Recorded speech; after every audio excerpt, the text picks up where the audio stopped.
Halo guys, kembali lagi dengan aku Wan Darmawan di channel The Bangsawan.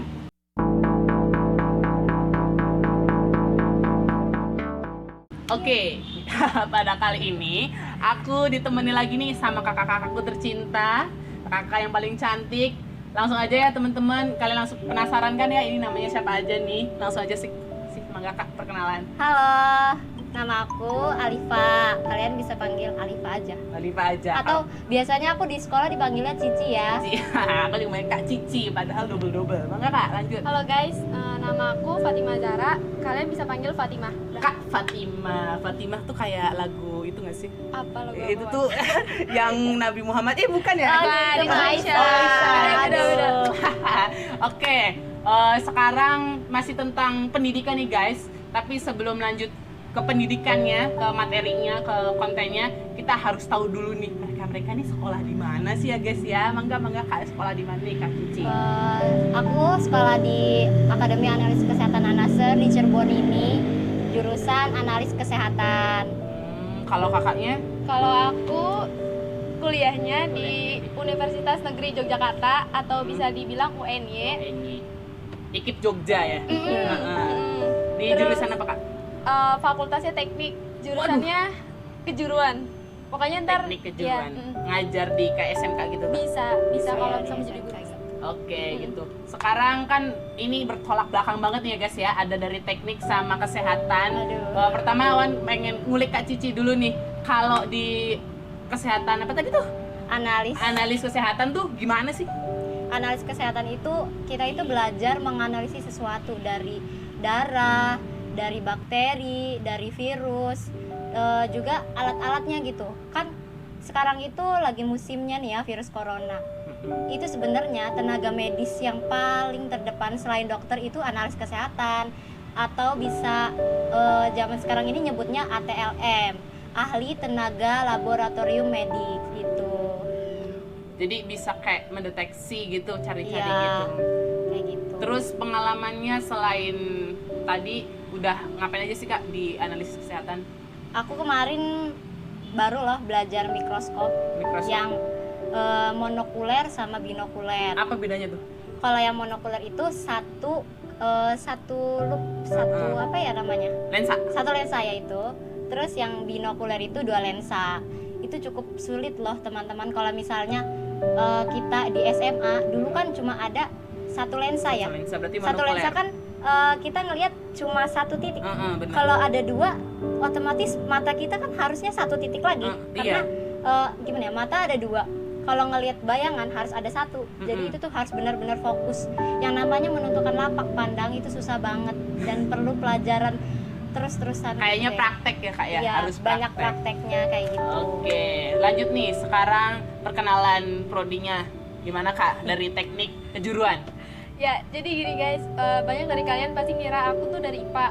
Kan kalau teknik pasti IPA ya. Iya, benar. Dan di UN-nya itu emang kalau teknik itu IPA, tapi ada satu jurusan yang itu tuh bisa masuknya IPS. Emang jurusannya IPS, yaitu kejuruan. Itu tuh ada 3, namanya itu jurusannya itu PTBB atau bisa disingkat Pendidikan Teknik Boga, Busana dan Rias. Dan kebetulan di sini aku dari IPS dan aku ngambil jurusan Tata Rias dan Kecantikan. Kayaknya bisa deh kita di make up. Iya, tunggu ya Sun. Jadi MUA. Lanjutkan. Amin. Lanjutkan. Kayak gitu. Terus juga banyak yang nggak tahu nih gitu kan. Apaan sih PTBB gitu kan. Terus aku juga kan dari basicnya SMA ya guys. Terus tenang aja nih teman-teman, kalau misalkan bukan basic SMK apalagi kejuruan gitu ya. Kejuruan kan lebih ke anak SMK. Teman-teman aku juga banyaknya anak SMK gitu kan. Terus ya mau gimana lagi gitu kan. Alhamdulillah keterimanya di jurusan itu. Jadi ya alhamdulillah aku di situ gitu. Alhamdulillah. Oke guys, ini kan tadi udah kenal jurusannya ya. Aku langsung ke pembahasannya nih. Ini agak krusial. Kalau Kak Cici kan dari swasta, kalau Kak Fatima kan dari negeri. Wan pengen tahu apa sih bagusnya, apa yang harus dibanggakan dari sekolah kalian? Ada Kak Cici dulu.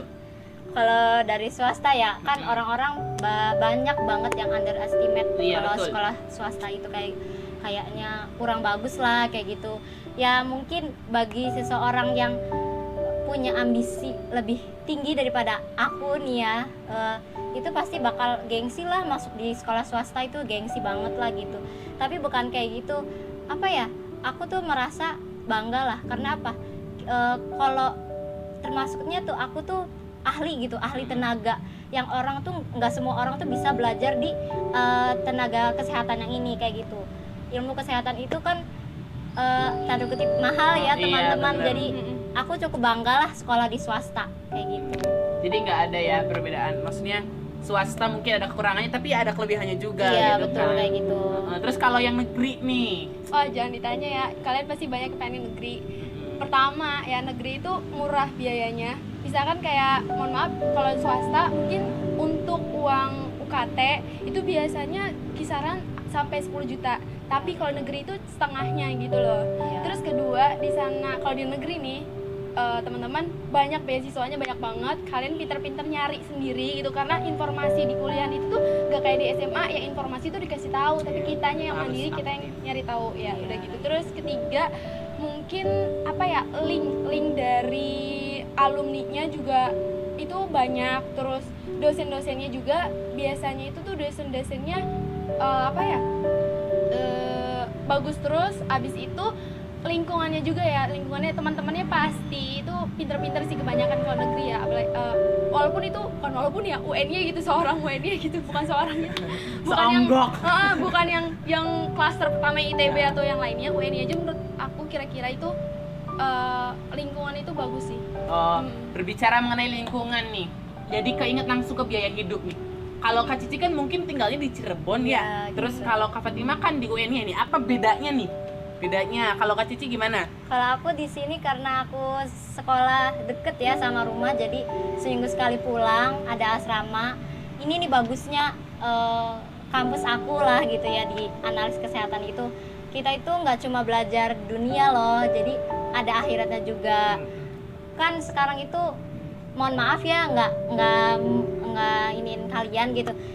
Kita juga pasti ngerti lah gimana susahnya udah gede, udah kuliah untuk memonetiskan diri di dunia sama di akhirat kayak gitu. Jadi kalau biaya hidup di Cirebon ini murah ya, karena dekat dengan rumah gitu. Terus aku biasanya seminggu sekali pulang, dan ongkos itu mintanya seminggu sekali. Seminggu sekali mungkin aku bisa minta 150 adalah segitu. 150 untuk seminggu. Iya, untuk seminggu. Itu sendiri seharinya 20 ribuan lah ya Ya, kira-kira. itu udah sama kuota internet, tugas dan segala macam Iya. deh pokoknya. Bisa-bisanya kita aja. Iya, Kalau Kak Fatima gimana? Kalau aku ya di Jogja biaya hidupnya sebenarnya kalian nyangka murah gitu kan. Itu tergantung pribadi masing-masing sih. Iya sih. Kalau dimanapun kalian, kalau kalian yang boros pasti boros di sana. Apalagi Jogja kan, emang di sana itu murah-murah makanannya, pakaiannya, orang-orangnya juga asik. Jadi kita tuh nyaman di sana. Nah ada tuh temen aku yang ya boros aja. Terus kalau irit ya irit gitu orangnya. Terus apalagi ya, aku juga sama sih sama dia. Aku asrama di sana karena diwajibin ya. Kan ntar lo tunggu. Jadi aku ada yang lewat. Aku tuh D4. Oh, Bukan D4. S1, iya. Jadi kalau yang D4 itu UN-nya itu tuh dipisahin sekarang. Oh, Dipisahinnya itu dipisah.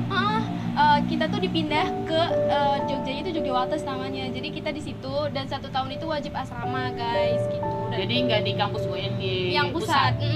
Tapi nanti kita bakal balik lagi ke sana kalau mau yudisium. Sudah. Oh berarti yudisiumnya pindah gitu ya. Gitu. Oke, setelah tadi lingkungan hidup, aku nih sesuai pengalaman aku nyesel banget masuk IPA. Pas kelas 11 itu apalagi, nyesel banget masuk IPA. Kalau Kak Cici gimana? Aduh, kalau aku ya, aku dari dulu emang basicnya kurang bisa lah untuk apa ya, introvert lah aku tuh dulu tuh. Iya. Tapi semenjak masuk OSIS, aku bisa digolong gitu, apa ya, untuk public speaking, untuk kenalan sama teman-teman kayak gitu tuh, itu manfaatnya banyak banget pokoknya. Dan kalau misalnya masuk IPA itu enggak sih, aku nggak nyesel karena emang dari awal itu aku pengen ke IPA kayak gitu. Gitu kalau Kakak. Kalau aku nggak salah jurusan guys, karena dari waktu SMA itu aku emang apa ya, diterimanya di IPA, tapi aku pindah sendiri. Aku pengen IPS karena dulu cita-cita aku pengen jadi pedagang gitu. Di manajemen bisnis gitu ya. Tapi sekarang nyemplungnya ke ke tukang make tadi up. Enggak apa-apa, enggak apa-apa. Bisnis make up, Bisnis bikin make up. skincare, Aku skincare. buka salon dan tenang. Iya, siap. Satu jalur gitu. Oke. Bukan salah jurusan. Apalagi? Pokoknya apa ya, kalau misalkan pesan aja sih buat kalian kalau nentuin jurusan kuliah itu kan ada pilihan pertama, kedua, ketiga, terus ada banyak tes. Menurut aku kalian harus satu jalur gitu, kalau enggak yang jangan sampai kalian yang penting Minat. masuk deh. Jangan kayak gitu guys, soalnya kuliah itu tuh pertama biayanya walaupun aku di negeri murah tetap aja mahal, nggak kayak di sekolah Iya, gitu. Karena kan bukan biaya sendiri, biaya orang tua. Terus kalau kuliah kan udah ajang paling tinggi, kayak abis kuliah kalian ngapain lagi kan? Itu tuh bener-bener abis itu kalian terjun ke masyarakat dan ya gitu sih menurut aku. Jangan sampai salah pilih. Terus bicara tentang kuliah nih guys, Owan mikir nih, soalnya ada nih kayak jurusan yang ya walaupun ada lapangan kerjanya tapi lapangan kerja sedikit gitu, ada jurusan kayak gitu. Tapi kalau kakak di analis kesehatan itu lapangan kerjanya apa aja?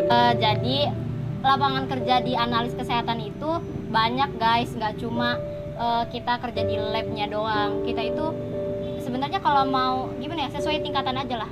Kalau D3 itu kita cuma di labnya, tapi kalau udah S1, S2 itu kita bisa yang megang jadi kepala labnya, atau kita bisa buka usaha sendiri, klinik sendiri kayak gitu. Jadi bukan hanya dokter yang bisa buka klinik? Iya, bukan hanya dokter. Analis Kita tuh kesehatan. bisa buka klinik laboratorium tersendiri kayak gitu. Gitu sih yang bagusnya juga. Terus di analis itu kita tuh nggak nggak menutup pekerjaan. Gimana sih maksudnya Tiwan? Gimana sih? Nggak menutup kemungkinan kita dapat pekerjaan lain. Bukan. Nggak sempit lah lowongan kerjaannya iya. tuh nggak sempit karena kan kesehatan tiap tahun itu analis kesehatan itu ya Diperlukan, ya? walaupun sekarang emang udah banyak nih ya jurusan analis kesehatan itu peminat tuh nggak sedikit sebenarnya, banyak banget yang minat di analis kesehatan. Tapi untuk lapangan kerja itu banyak banget, apalagi yang di Cirebon kan cuma ada satu nih, cuma ada di analis Anaser itu cuma ada satu. Jadi mungkin rumah sakit di sekabupaten Cirebon ini atau di kota Cirebon juga sewilayah 3 aja itu tuh masih bisa lah untuk kita nyari pekerjaan lah kayak gitu. Kalau Kak Fatima, pekerjaannya selain jadi MUA, apa lagi?